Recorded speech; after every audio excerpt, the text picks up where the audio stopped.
Earbuds போட்டு பாட்டு கேட்க போகிறோம். கூப்பிடாதீங்க, காதில் விழுகாது. ஏய், எவ்வளோ நேரமாக கூப்பிட்டுட்டு இருக்க, காதில் விழலையா?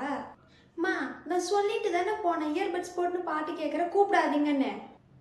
என்னை திட்டுற அளவுக்கு நீங்கள் பெரிய மனுஷன் ஆகிட்டீங்க, பெரிய ஆகிட்டீங்க. அப்படி தானே மேடம்? நீங்கள் திட்டுங்க மேடம், நீங்கள் திட்டுங்க. நீங்கள் திட்டினா நான் வாங்கி தானே ஆகணும்.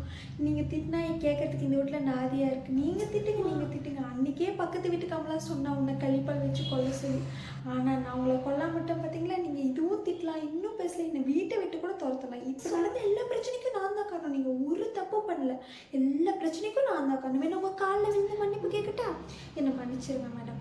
நீங்கள் நான் இப்போ இந்த வீட்டில் இருக்கலாமா இல்லை வெளில போயிட்டுமா? நான் இல்லைன்னா நீங்கள் சந்தோஷமாக இருப்பீங்க, அப்படி தானே? அப்படின்னு ஒரு வார்த்தை சொல்லிக்கிறீங்க, நான் கிளம்பி போய்கிட்டே இருக்கேன். ஏன்னா எல்லா பிரச்சனைக்கும் நான் தான் காரணம் இல்லைங்களா? என்னை மன்னிச்சிருங்க, நான் தான் தப்பு பண்ணிட்டேன். உங்களுக்கு 10 மாதம் சுமந்து கஷ்டப்பட்டு பெற்ற பார்த்தீங்களா? நான் பண்ணது தான் தப்பு, என்னை மன்னிச்சிருங்க. மன்னிச்சிருங்க மேடம்.